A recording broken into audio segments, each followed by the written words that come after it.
Hey everyone, hope you guys are all having a good day today. This is something a little bit different, something we haven't showed before, something I'm just kind of getting, something I'm just starting. Been doing it for a few months now, but this is what I've been doing with all the scraps of the off-fall, the bark slabs of the sawmill. We've been bending them together, and I've been just selling them. I put them on like Facebook Marketplace or Craigslist or whatever. It works out real good. It's been working out really good for me. I just been banding them together, and then I sell these bundles for like $35 a bundle. People usually come with a trailer or whatever, and they buy 2 or 3 of them, and most of them just use them for firewood. It burns, this cedar burns really hot, but it also burns up really quick. It's nothing like oak or anything, but as far as long as it's gonna last, this stuff, it burns up really quick. I've had some people use them for building like raised gardening beds. Some people, like this guy here, I'm actually delivering this, loading it on the gooseneck, and I'm gonna deliver it to a guy. He's bought, I think, 6 of them.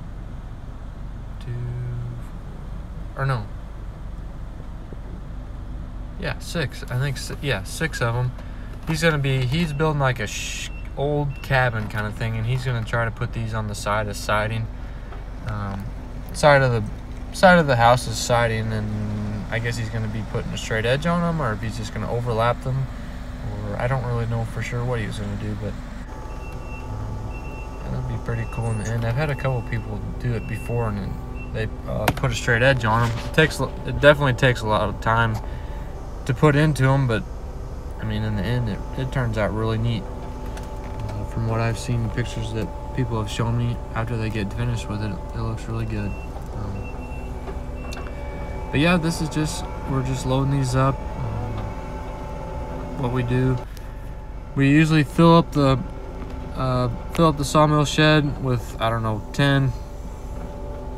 8 to 12 logs, depending on the size, and then we back in the Kubota tractor behind it, and then we just cut them and put the slabs onto the tractor. And usually as soon as the tires come off start coming off the ground just a little bit, then we band them together, and then we set them outside, and they're either sold or they sit there until someone comes and we load them up with a skid steer.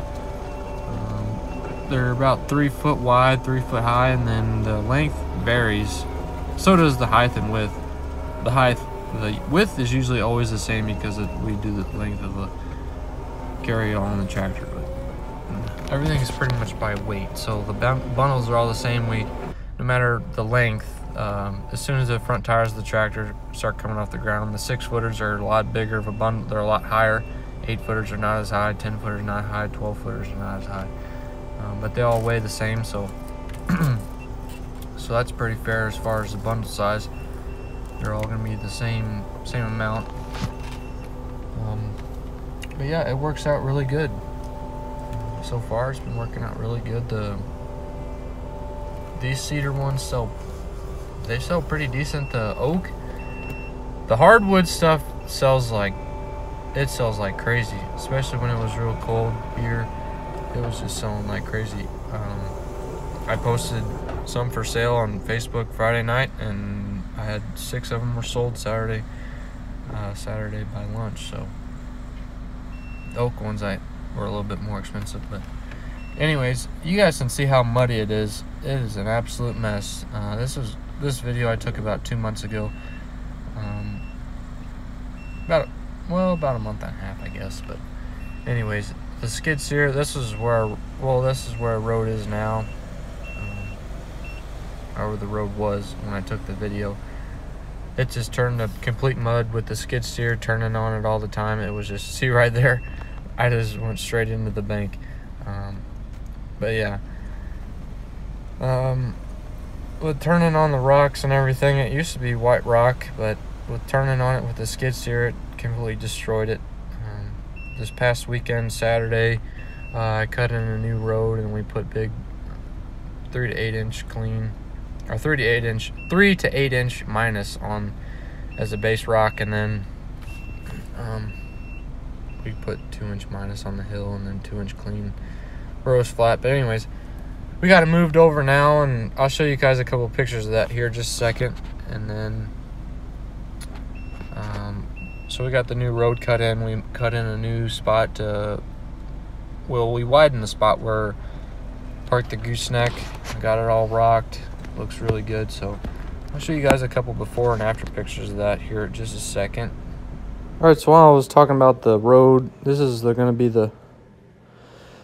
road before we put rock on it, and that's what it looked like. And then after I cut in the new road, this is the big base rock that we put down, and then this is what it looks like now. We got a little bit 2-inch minus and 2-inch clean over it, and then this is the new spot where we're gonna level it out. And this is what it looks like after we put the rock down, facing the big shed and then facing the sawmill shed. It turned out really good. I'm really happy with the way that turns out. It's nice and level. We're parking the gooseneck there, and then having people turn around.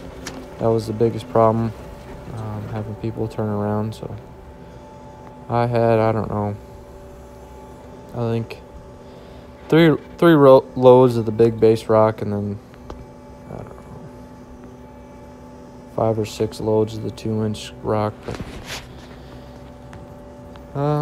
it's not necessarily cheap, but it definitely helps out. It looks a lot nicer now. Everyone that comes by and picking up the lumber, dropping off logs and everything, it's so much nicer and easier to. It looks so much better.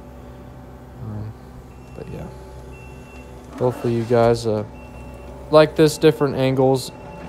Some people said that they want to see what it looks like from the outside of the skid steer, and some people like it from the inside to see what I'm seeing. So this kind of gives you an idea of both. But yeah, just loading these on the gooseneck. We had to drive about an hour or so down to, this is going to Arnold, Missouri, if any of you guys are familiar with that.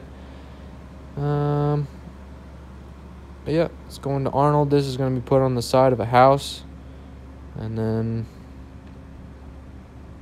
yeah, hopefully it turns out good. Thank you guys so much for watching. I really appreciate it. Give me a like, comment, and if you guys aren't subscribed, subscribe to the channel if you guys like watching this stuff. Post a lot of stuff about the sawmill and skid steer stuff, and try to put different kinds of videos in here so it's not all the same kind of stuff. Hopefully you guys like that, and I really appreciate you watching, though. I really do. Thank you guys, and I will talk to you next time.